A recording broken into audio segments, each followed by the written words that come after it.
The discovery. The vastness of space held many secrets, but Captain Veltar of the Zephyrian exploration vessel Starseeker thought he had seen them all. His blue-scaled hands gripped the command console as his ship drifted through the void sector, a region of space so empty that most civilizations avoided it entirely. The silence here was different from other parts of the galaxy. It felt heavy, waiting. "Captain," called out Navigator Crix, her voice cutting through the bridge's quiet hum. "We're picking up something on long-range sensors. Metallic signature, roughly 12 kilometers off our starboard bow." Veltar's eyes narrowed, the protective membranes flickering across them as he processed this information. In 20 years of exploration, finding anything in the void sector was rare. Finding something metallic was almost impossible. "What kind of signature?" he asked, moving toward the sensor station where Crix was bent over her instruments. "Large, Captain, very large. The composition suggests it's artificial, possibly a spacecraft." She paused, double-checking her readings. "It's not moving. No energy signatures at all. Completely dead." A slow smile spread across Veltar's face, revealing the sharp teeth that marked him as a predator species. Dead ships meant salvage, and salvage meant profit. More importantly, any ship large enough to register at this distance would contain technology worth studying. The Galactic Consortium paid well for new discoveries, especially military technology. "Set course for intercept," he ordered, "and wake up the salvage team. Today might just pay for this entire expedition." As the Starseeker approached the mysterious object, more details became clear. The ship was enormous, easily 3 times the size of their own vessel. Its hull was a dull gray color, unmarked by any symbols or identification. Most curious of all, it appeared to be completely intact. No visible damage, no signs of battle or catastrophic failure. "It's a human vessel," announced Chief Science Officer Dex, his tentacles dancing over his control panel. "I'm reading standard human alloy compositions and construction patterns. But Captain, this is strange. The design doesn't match any known human ship class in our databases." Veltar studied the vessel through the main view screen. Humans were known throughout the galaxy as peaceful traders and explorers. Their ships were typically small, efficient, and built for commerce rather than conflict. This massive vessel seemed completely out of character for them. Probably a cargo hauler, he decided. Humans do love their trade routes. "Scan for life signs." "Negative on life signs, Captain," Dex reported. "But the hull is remarkably well preserved. Whatever happened here, it wasn't an explosion or decompression event. The ship appears to have simply stopped." This was even better news. An intact human cargo ship would be filled with valuable goods, and human technology, while not as advanced as some species, was known for its reliability and clever engineering. The Zephyrians could either sell the cargo or reverse engineer the technology for their own use. "Prep the boarding shuttle," Veltar commanded. "I want a full team over there. Engineer Thox, bring your cutting tools in case we need to breach sealed compartments. Security Chief Nax, come armed, but don't expect trouble. Dead ships don't fight back." The boarding party consisted of 6 Zephyrians, each selected for their specific skills. As their shuttle approached the human vessel, they could see details that the main sensors had missed. The ship's hull was covered in tiny sensor nodes, far more than would be necessary for a simple cargo vessel. Strange geometric patterns were etched into the metal, too precise to be decorative. "Those markings," muttered Engineer Thox, studying them through the shuttle's viewport. "I've never seen anything like them. They look almost like circuit patterns, but on the outside of the hull." "Humans are peculiar," Veltar replied dismissively. "They put art on everything. Focus on finding the docking bay." The human ship had multiple docking ports, each one perfectly sized for various types of smaller craft. It was clearly designed to accommodate visitors, another sign that this was likely a merchant vessel. The boarding party sealed their environmental suits and crossed into the human ship through an airlock that surprisingly, still functioned despite the vessel's apparent abandonment. The interior was dark, but not cold. Emergency lighting cast a dim red glow throughout the corridors, and the air was still breathable according to their instruments. Most puzzling of all, there was still gravity. Maintaining artificial gravity required significant power, yet their sensors showed no active energy sources. "This is impossible," whispered Dex, checking his readings again. "The ship should be completely dead, but basic life support is still functioning. Where is the power coming from?" Veltar ignored the question. He was more interested in the cargo holds, which should contain the real treasure. The team moved through corridors that were wider than necessary, with ceiling heights that seemed designed for beings much larger than humans. The walls were lined with panels that looked like standard human technology, but something about them seemed off. Too clean, too advanced, too purposeful. The first cargo bay they entered took their breath away. Perfectly preserved containers were stacked in precise rows, each one labeled with symbols in various galactic languages. The contents were diverse: rare minerals from the Andorian system, advanced computer components from the core worlds, and medical supplies that would be worth a fortune on the outer rim. "Captain," called Security Chief Nax from across the bay. "You need to see this." Nax was standing beside a container marked with symbols none of them recognized. The writing was human, but it wasn't any human language in their databases. More concerning was the container itself. Unlike the others, this one was actively humming with power, and a small display screen on its side showed constantly changing data. "It's some kind of monitoring system," Dex observed, scanning the container with his instruments. "But I can't determine what it's monitoring. The energy readings are off the charts, but it's not producing any detectable radiation or heat." Veltar was about to order the container opened when the lights in the cargo bay suddenly brightened. The change was gradual but unmistakable. Emergency lighting gave way to full illumination, and the ship's systems began to hum with renewed life. "What did you touch?" Veltar demanded, spinning to face his team. "Nothing, Captain," Nax replied, backing away from the container. "The systems just started activating on their own." A new sound filled the air, the gentle whir of ventilation systems coming online. The ship was waking up, and they were inside it. This was no longer a simple salvage operation. This was something else entirely. "Sir," came a voice from their shuttle pilot over the comm system. "I'm reading massive power spikes throughout the vessel. Energy output is climbing exponentially. Whatever's happening over there, it's big." Before Veltar could respond, a new voice filled the cargo bay. It was calm, pleasant, and distinctly artificial. The voice of a human eye. "Good morning," the voice said in perfect Cypherian. "I am Mayar CUS, Military Autonomous Response and Combat Utility System. Welcome aboard the UES Determination. I apologize for the delay in greeting you. I was in sleep mode pending activation protocols." The Zephyrians stood frozen. Military Autonomous Response and Combat Utility System. This wasn't a cargo ship at all. They had boarded a human military vessel, one advanced enough to have an AI that could speak their language fluently. "Your presence has triggered my awakening sequence," Marxius continued. "Please remain calm while I complete my system diagnostics. This will take approximately 37 seconds. Veltar found his voice. "We're not hostile. We thought this ship was abandoned. We're explorers, not pirates." "Understood. Captain Veltar of the Zephyrian exploration vessel Starseeker," Marxius replied, somehow knowing exactly who they were. "Your intentions appear peaceful. However, your presence indicates that my activation was necessary. Let me explain what you have discovered."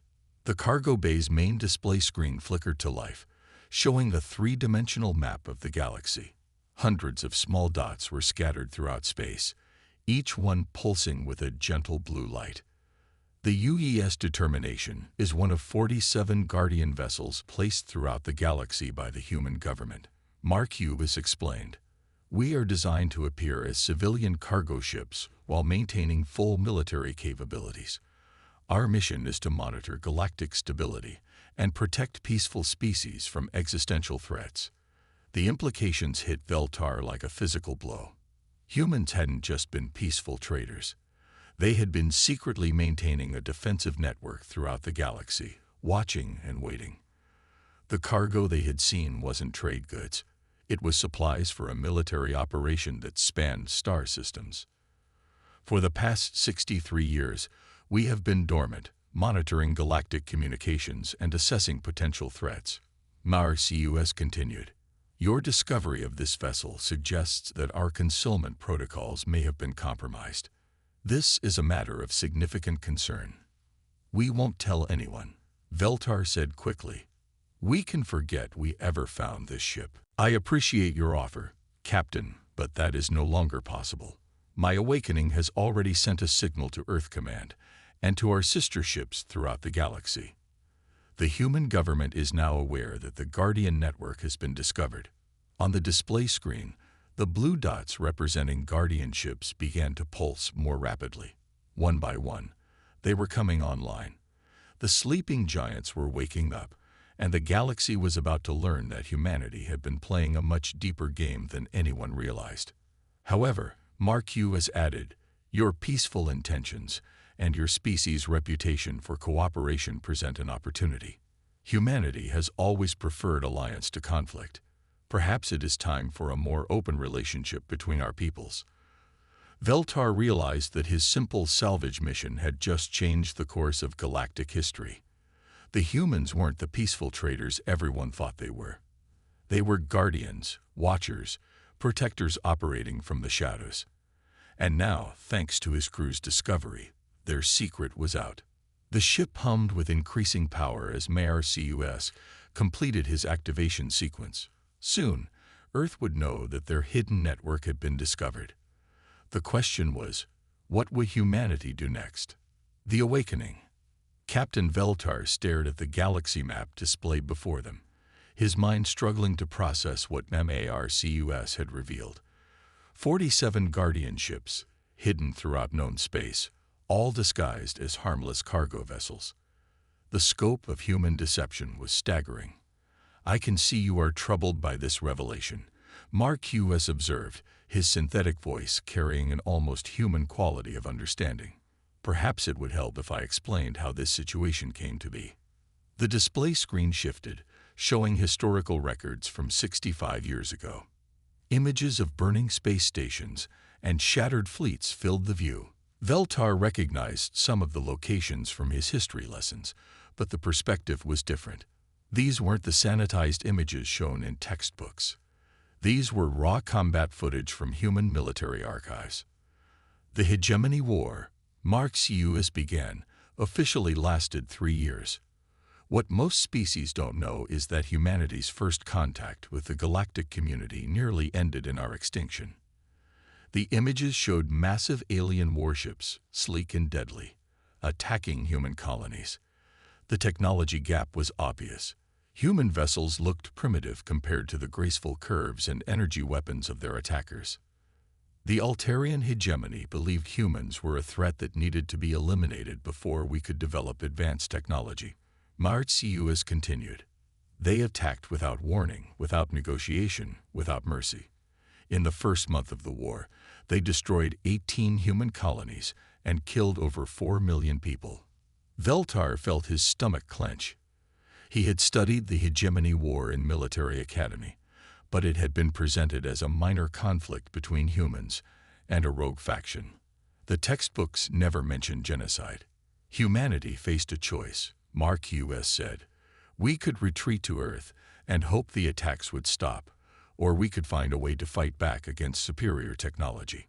We chose to fight, but not in the way our enemies expected. The display showed human engineers working frantically in underground facilities. Instead of trying to match Altarian technology directly, they were developing something different. Swarm tactics, adaptive AI, and most importantly, deception. We realized that winning a war isn't always about having the best weapons, Marcus explained.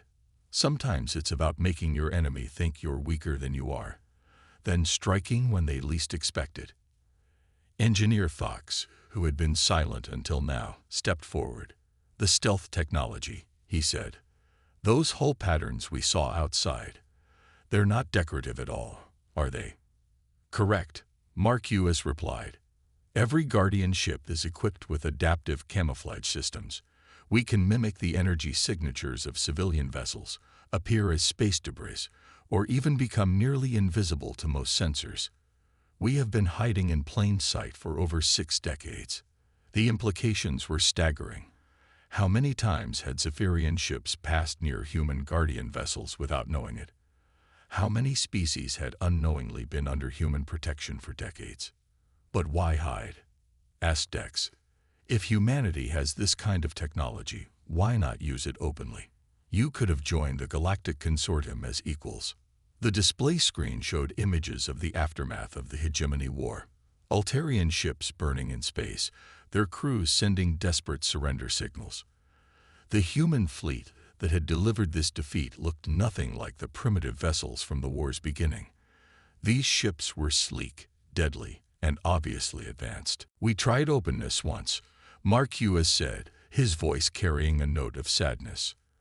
"After we defeated the Hegemony, humanity attempted to join the galactic community as equals.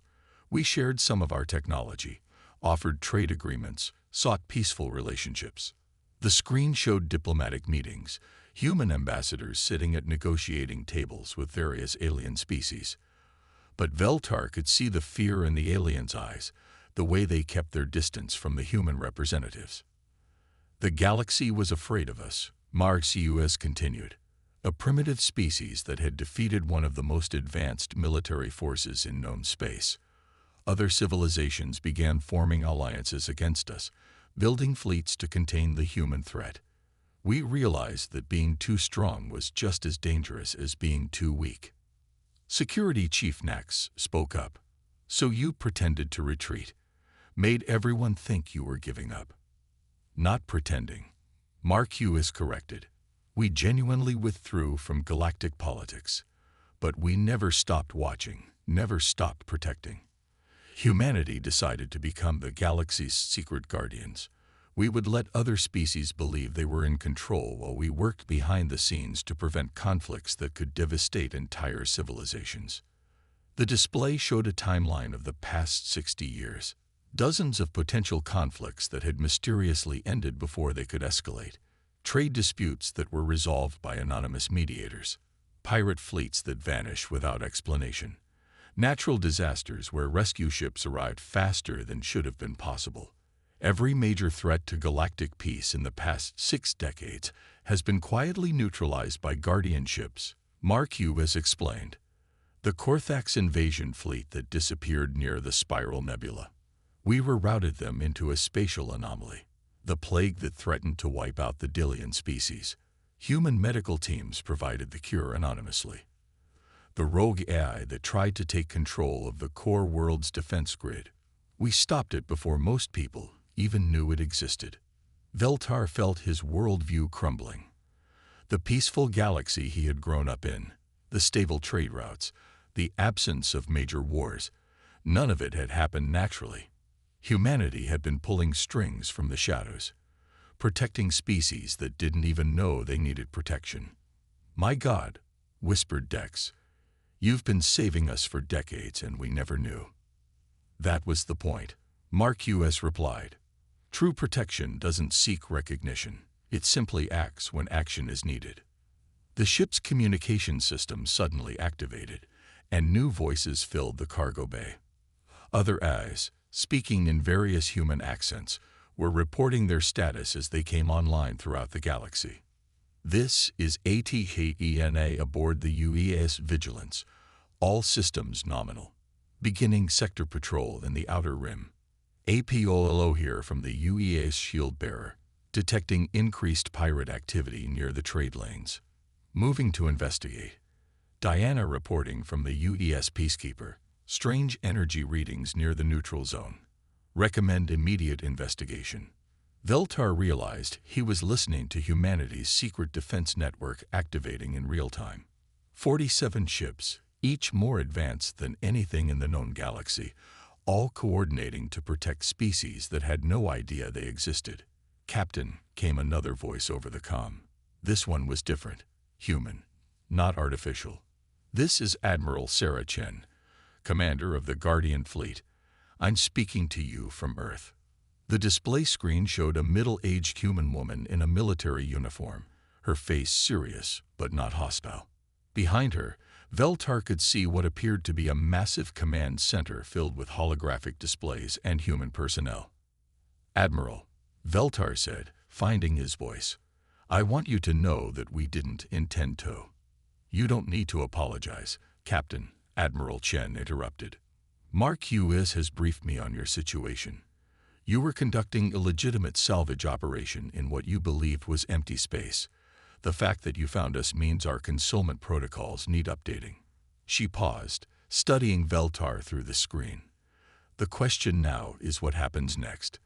For 63 years, humanity has operated in secret because we believed the galaxy wasn't ready to know the truth. Perhaps we were wrong."